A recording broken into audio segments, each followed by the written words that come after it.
प्रसारित करीत आहोत संत नामदेव महाराज पुण्यतिथीनिमित्त रूपक नामदेवे रचिला पाया. विठ्ठल लेखन स्नेहल बोरे. विठ्ठल निवेदन समीर शिरवळकर आणि माधवी मानकर.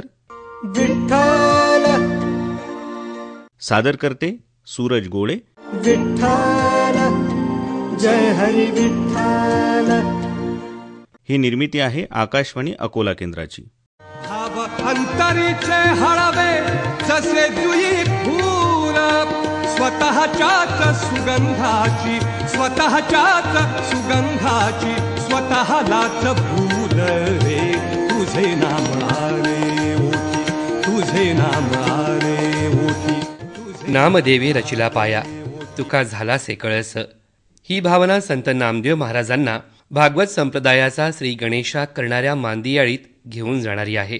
भागवत संप्रदायाची पताका देशभरात पोहोचवणारे संत नामदेव महाराज वारकरी संप्रदायातील एक श्रेष्ठ संत. त्यांचं कर्तृत्व महाराष्ट्राच्या सीमा ओलांडून पंजाब उत्तर भारतापर्यंत आपला ठसा उमटवून गेलं. नाचू कीर्तनाचे रंगी, ज्ञानदीप लावू जगी यांसारख्या शब्दांनी समाजात समतेच्या मार्गाने ज्ञानदीप लावण्याचा ध्यास घेतलेल्या संत नामदेव महाराजांनी भाषा, प्रांत, धर्म, जातपात या पलीकडे जाऊन समाज जीवनाचा विचार केला. त्यामुळे संत नामदेव महाराज केवळ महाराष्ट्रापुरते मर्यादित न राहता पंजाबमधील शीखांनाही तितकेच पूज्य ठरतात. प्रतिकूल सामाजिक धार्मिक वातावरणात मराठी आणि अन्य प्रादेशिक लोकजीवनाला नवं वळण लावण्याचं कार्य ज्या काही थोर संतांनी केलं त्यातील अग्रणी संत नामदेव महाराज होते. संत ज्ञानेश्वर महाराजांनी संत नामदेव महाराजांसह आपण तीर्थयात्रा करावी अशी इच्छा व्यक्त केली होती. तुझ्या संगतीचे नित्य सुख घ्यावे, सार्थक करावे संसाराचे. नामदेवांना विनवून संत ज्ञानेश्वर महाराजांनी उत्तर भारताची यात्रा पूर्ण केली. भागवत धर्माचा प्रसार संपूर्ण भारतात झाला. परंतु नामदेवांची थोरवी आणखीन एका दृष्टीनं मोठी आहे. संत ज्ञानेश्वर महाराजांनी समाधी घेतल्यानंतर संत नामदेव महाराज काहीसे उदास झाले होते.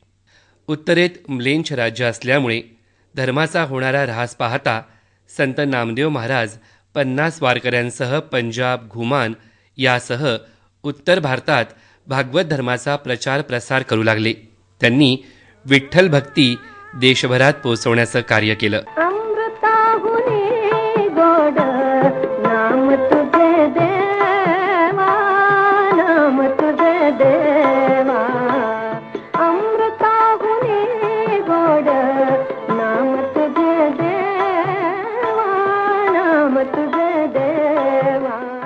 हिंदी भाषेत नामदेव महाराजांनी लिहिलेल्या साखी आजही शीख धर्माचा पवित्र ग्रंथ असणाऱ्या गुरु ग्रंथ साहेबामध्ये समाविष्ट करण्यात आल्या असून शीख धर्मीय त्यांना भगत श्री नामदेवजी महाराज म्हणून त्यांचा गौरव करतात. त्यामुळेच महाराष्ट्र, पंजाबसह उत्तर प्रदेश, मध्य प्रदेश, हरियाणा राज्यात नामदेव महाराजांची प्राचीन मंदिरे आहेत. जुनागडचे नरसी मेहता आणि शीख पंथाचे प्रवर्तक गुरु नानक यांनी संत नामदेवांच्या भक्तीची आणि अभंगवाणीची प्रशंसा केली आहे. 13व्या शतकातील संत नामदेव महाराजांची वाणी आजही प्रत्येकाला प्रेरणा देणारी आहे. लहानपणापासूनच संत नामदेव महाराज विठ्ठलमय झाले होते. विठ्ठल विठ्ठल विठ्ठल जय हरी विठ्ठल. विठ्ठलाशी ते संवाद साधत. या बालभक्ताच्या हट्टापायी श्री विठ्ठलानं दुधाचा नैवेद्य सेवन केला अशी सर्वात प्रसिद्ध कथा आहे. दगडाचा देव तू बोल काही अशी आपल्या अभंगातून ग्वाही देणाऱ्या नामदेवांनी लहानपणीच आध्यात्मिक क्षेत्रात मोठाच अधिकार प्राप्त केला एवढं मात्र यातून नक्कीच म्हणता येईल. सर्वांना सामावून घेणारी वारकरी सामूहिक कीर्तन भजनाची मुहूर्तमेढ नामदेव महाराजांनीच रोवली. अभंग छंदाची निर्मिती संत नामदेव महाराजांनी केली. अभंगाशिवाय मराठी वाङ्मय पूर्ण होऊच शकत नाही. वारकऱ्यांचा लाडका काल्याचा सोहळा नामदेव महाराजांनी सुरू केला. ते आद्य आत्मचरित्रकार आहेत. त्यांनी लाखो अभंग लिहिले असं मानलं जातं.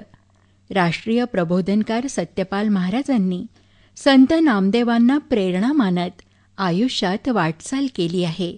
ते म्हणतात, संत शिरोमणी संत नामदेव महाराज त्यांच्या या पुण्यतिथीनिमित्त संत नामदेवांनी समाजावर खूप उपकार केलेले आहेत.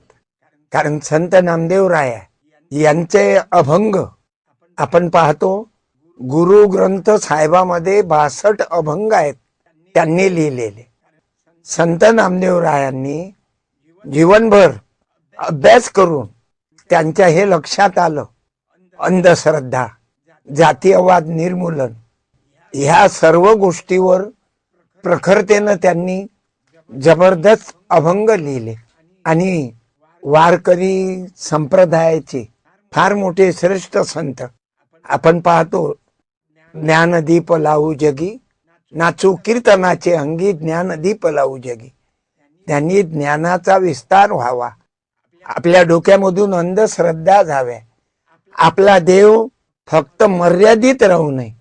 त्यांच्या जीवनात जातीयवादाचाही त्यांना खूप मार बसला.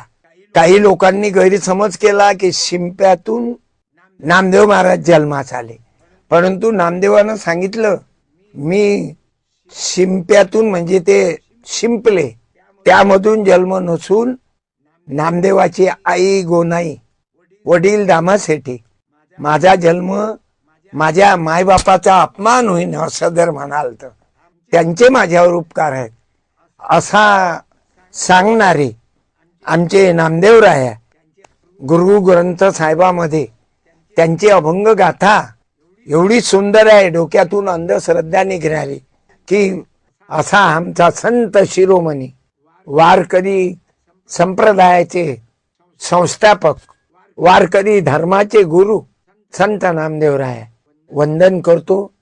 रामकृष्ण हरी, जय गुरु. मराठी साहित्यातील पहिली बोबडी गवळण संत नामदेवांनी लिहिली. एवढंच काय, तर नामदेव महाराजांनी 5 भाषेतील एक गवळण लिहिलेली आहे, ज्यामधील प्रत्येक कडवं हे वेगवेगळ्या भाषेतील आहे. ज्यामधील गवळण आपापल्या भाषेमध्ये पुढे येऊन आपली गवळण सादर करते.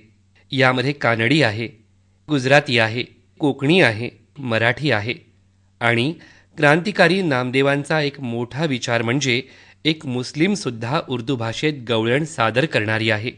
म्हणजे श्रीकृष्ण चरित्रामध्ये एक गवळण मुसलमान दाखवलेली आहे. हा सामोपचाराचा आणि सर्व धर्म समभावाचा विचार संत नामदेवांची महती अधिक दृढ करणारा आहे. कितना आता गल्या मी येईन तुम त्या दिल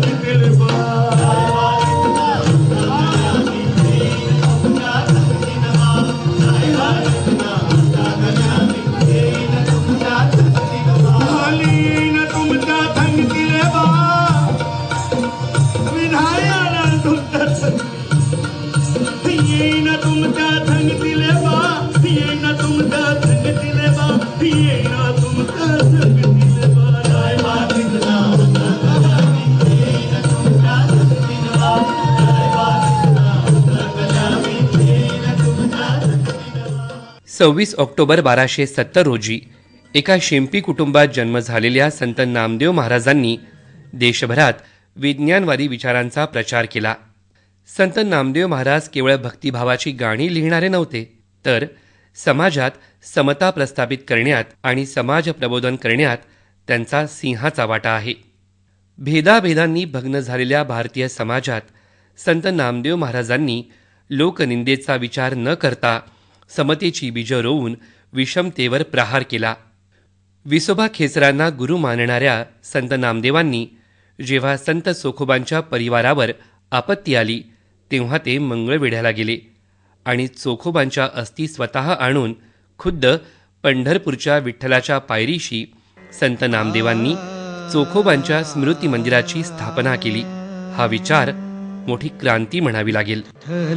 आमुचे सुखाचे जीवन विठ्ठल आमुचे सुखाचे जीवन विठ्ठल आमुचे सुखाचे जीवन. भक्त शिरोमणी संत नामदेव महाराज हे नामवेदाचे साक्षात प्रकट रूप होते. मराठी भाषेतील ते पहिले चरित्रकार होते. ज्ञानदेवांचे समकालीन असणाऱ्या नामदेवांनी ज्ञानदेवांचे चरित्र 225 अभंगातून फुलातल्या गंधासारखे उलगडले. म्हणून ज्ञानदेवांचे अलौकिक आयुष्य सर्वज्ञात झाले. ज्ञानदेवादी 4ही भावंडांच्या समाधीचे वर्णन नामदेव महाराजांनी केले आणि या लोकोत्तर भावंडाचे आयुष्य किती विलक्षण होते हे केवळ नामदेव महाराजांमुळे कळले. नामदेवांनी आत्मपर अभंगातून आपल्या प्रदीर्घ आयुष्याचा पट उलगडला.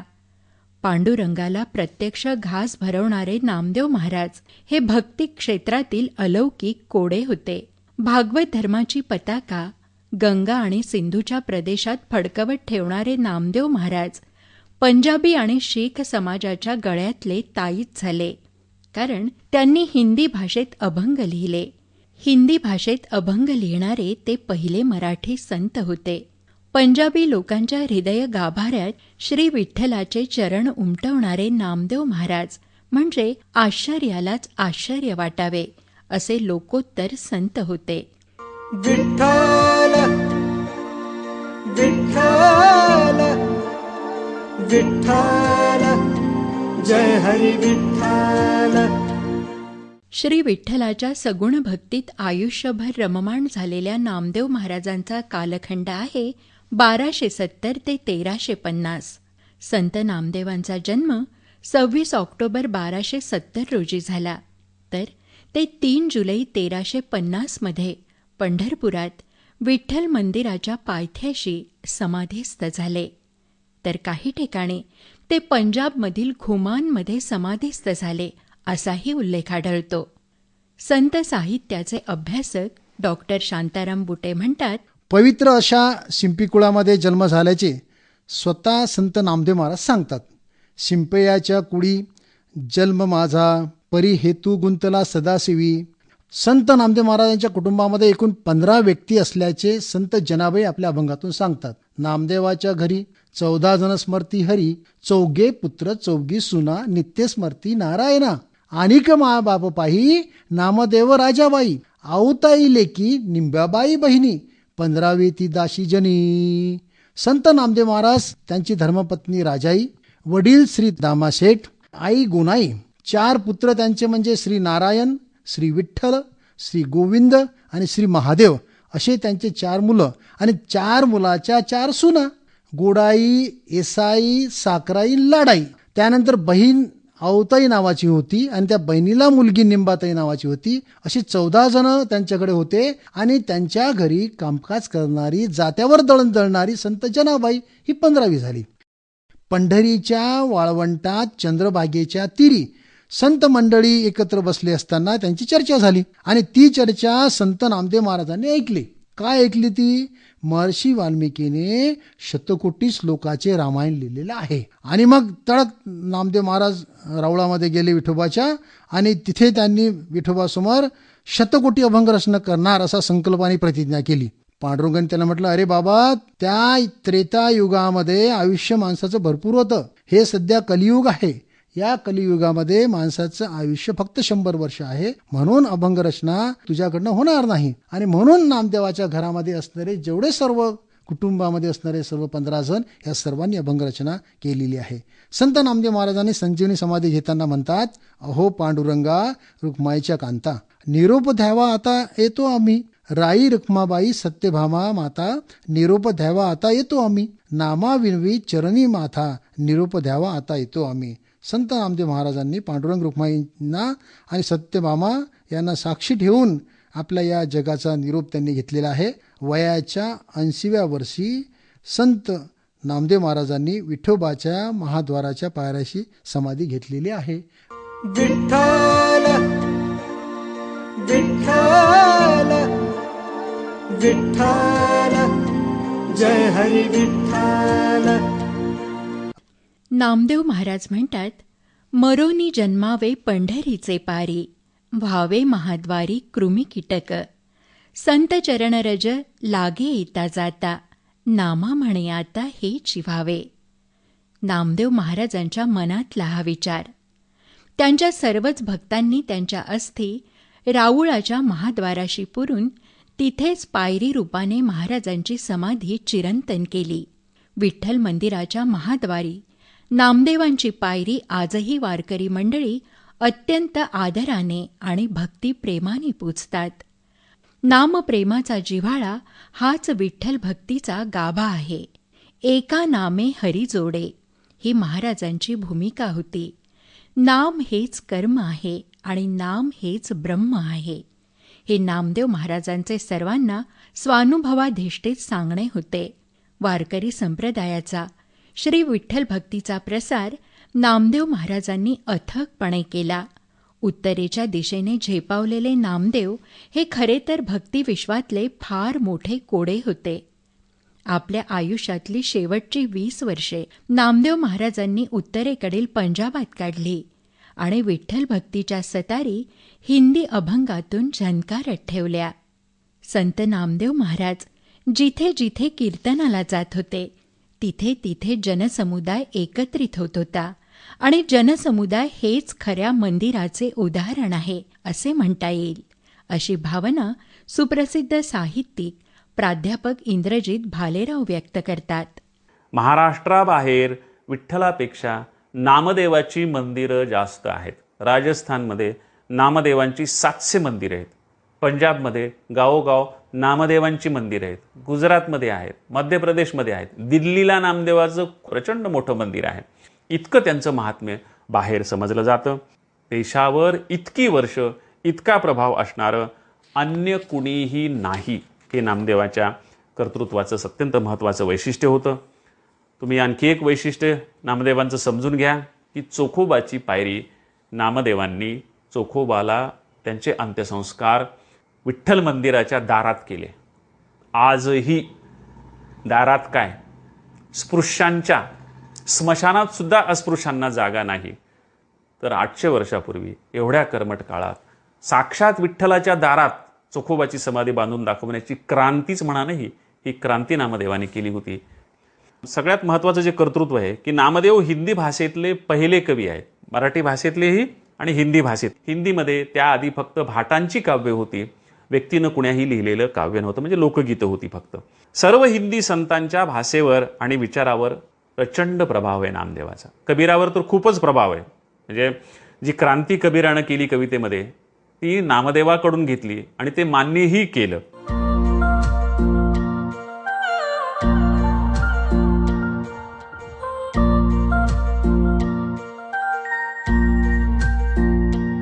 शिखांच्या अंतःकरणात नामदेवांविषयी विलक्षण आदर आहे. पंजाबमधील घुमान गावी नामदेव महाराजांचं जे मंदिर आहे ते पंजाबी आणि शिखांच्या नामदेव प्रेमाचं मूर्त साकार रूप आहे. शेकडो कोस दूर असणाऱ्या या पंजाबात वयाच्या 60 नंतर नामदेव महाराज गेले कसे, हेच सर्वात मोठे आश्चर्य आहे. विशेष म्हणजे उत्तरेकडील भाषा वेगळी, संस्कृती वेगळी, परंतु महाराजांनी ती आत्मसात केली. हिंदी भाषेवर वर्चस्व मिळवून अभंग रचना हिंदीमधून केली.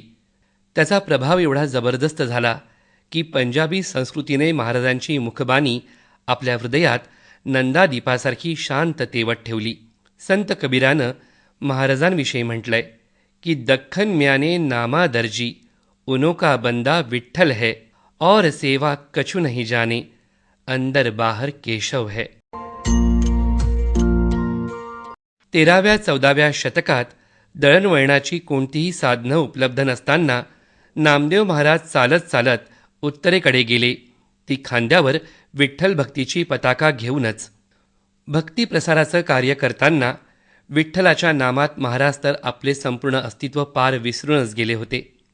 पंजाबात विठ्ठल भक्ती रुजवणारे नामदेव महाराज हे संत पुरुषांमधले फार मोठे आश्चर्य होते.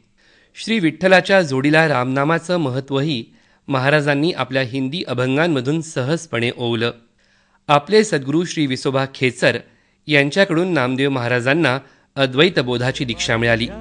आणि महाराजांच्या आयुष्याला सर्वानुभूती श्री विठ्ठल दर्शनाचे अप्रतिम वळण मिळाले. आज संत नामदेव महाराजांच्या पुण्यतिथी निमित्त त्यांच्या कार्याला उजाळा देण्याचा हा एक छोटासा प्रयत्न. देवा तुझ्या नावाचर याड लागल, विठ्ठलाच्या नावाच याड लागल. विटेवरी उभा देव करकटेवर, विटेवरी उभा देव करकटेवर. तुळशीहार गळा कासे पितांबर, तुळशीहार गळा कासे पितांबर. सावळे ते रूप डोळ. आत्ताच आपण संत नामदेव महाराज पुण्यतिथीनिमित्त रूपक ऐकलत. नामदेवे रचिला पाया. लेखन स्नेहल बोरे. निवेदन समीर शिरवळकर आणि माधवी मानकर. सादर करते सूरज गोळे आणि निर्मिती होती आकाशवाणी अकोला केंद्राची. विठ्ठल जय हरी विठ्ठल.